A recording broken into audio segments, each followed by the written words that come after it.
Chapter 16. Fighting to the End. Running with all the speed Todd could coax from his body, he scanned the area for the first enemy.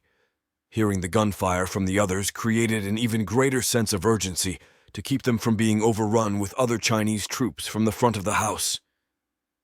With the front of the troop transport the Chinese had been using coming into sight, as he rounded the corner of the house, he knew he should slow down and take cover, but it was too late.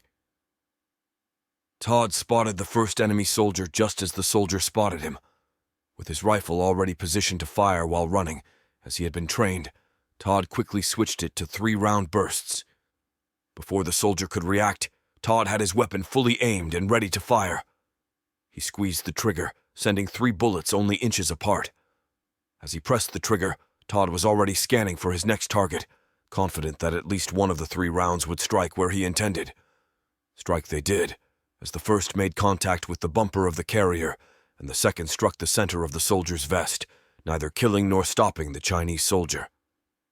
The third one struck where no vest could reach, speeding through flesh and passing out the other side, taking with it a large portion of skull.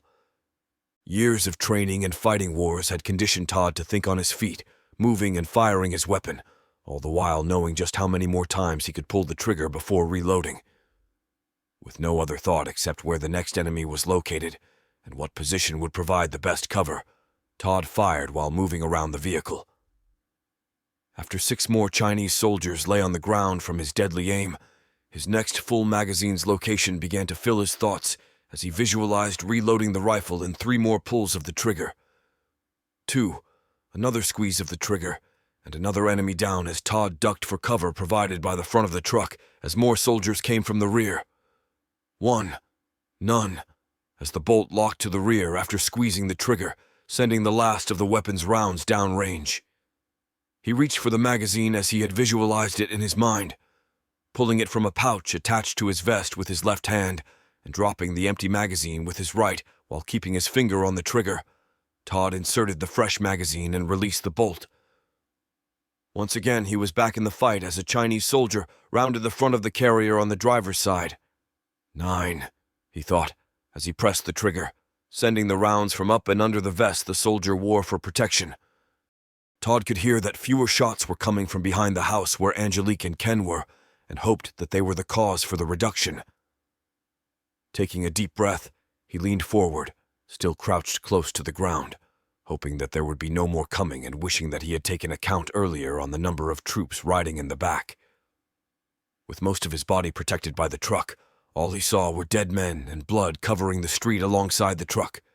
Confident that there would be no more advancing for now, he began to rise with the thought of getting to the rest of his group. That thought took his focus away for only a second, but it was enough for one of the soldiers to jump from above the cab and fly through the air as if he had wings.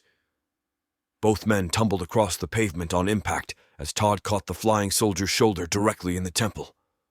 The world swirled around him as he rolled backward, only half in control of the fall. Todd could hear the soldier screaming something in Chinese, as if he were supposed to understand what it was. Todd struggled to clear his mind and focus on how to kill the soldier before he had a chance to do the same. Todd saw right away that there would be no time to stand as the soldier drew a knife and charged.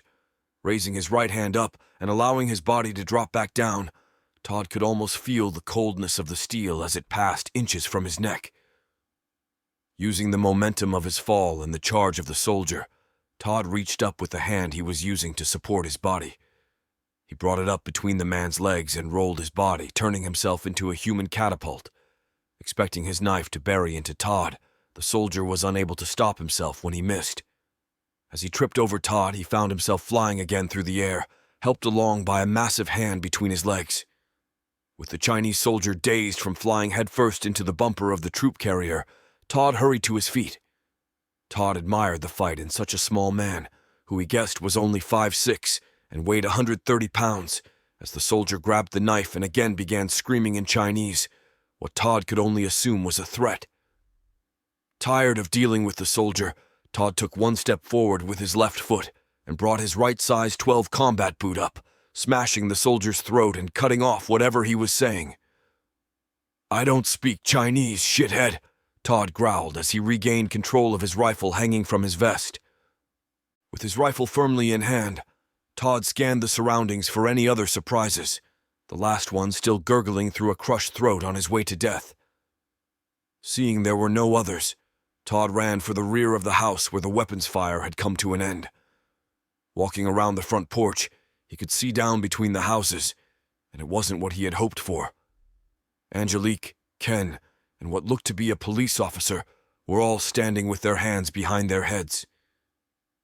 Stopping just halfway between the two houses, Todd thought it better to move to the other side and come up behind whoever was holding them captive. Slowly and quietly, he began to move back the way he came, taking only a few steps before he heard orders shouted. "Move, and you die!" Without seeing who spoke the words, Todd could tell by the accent that it had to be a Chinese soldier. Thinking about what to do next, he held his weapon tight and looked at Angelique, who had turned in his direction with her hands still behind her head. Todd ran through the many actions he could take, but he felt that none would turn out with him still standing. "Put the weapon down. This is your last warning." With the new order, Todd could see Angelique moving her head slowly side to side as 4 fingers rose from the back of her head. Knowing just what she was saying, Todd lowered his weapon and stood up straight. "Place your weapon on the ground and step forward," the voice once again ordered.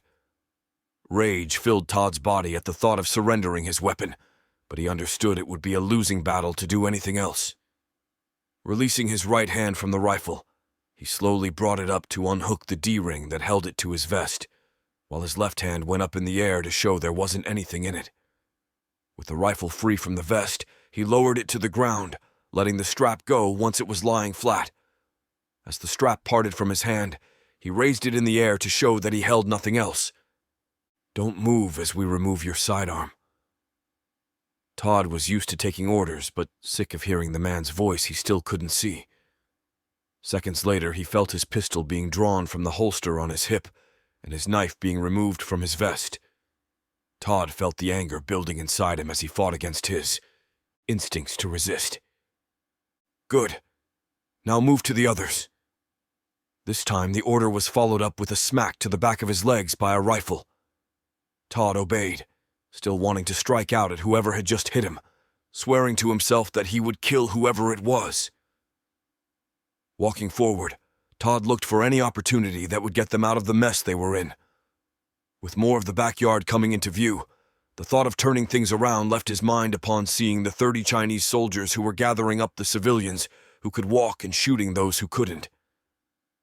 Todd moved close by Angelique and placed his hands behind his head as he stood beside her. "Probably should have thought this out a little better, huh?"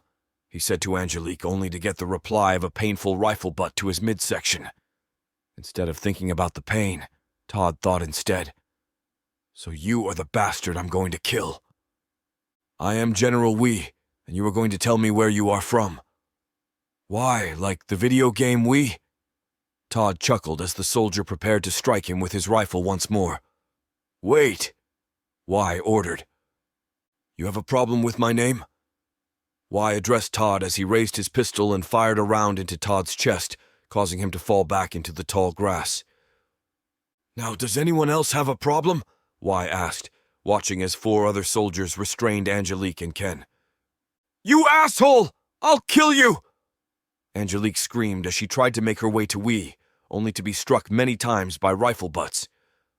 "Now, where are you from?" Wai asked again after his soldiers had the 2 under control. Angelique and Ken stood silently, not willing to give any information to the man who just killed a member of their team. Having little patience, Wai turned his pistol in the direction of the group of civilians who had been traveling with Blankenship. Seeing what the general was about to do, Blankenship screamed, "No!" His plea was drowned out by the firing of the pistol, killing one of the civilians and wounding another as the bullet passed through the first. Blankenship looked frantically to see who had been killed, praying he wouldn't find Kaylee dead on the ground.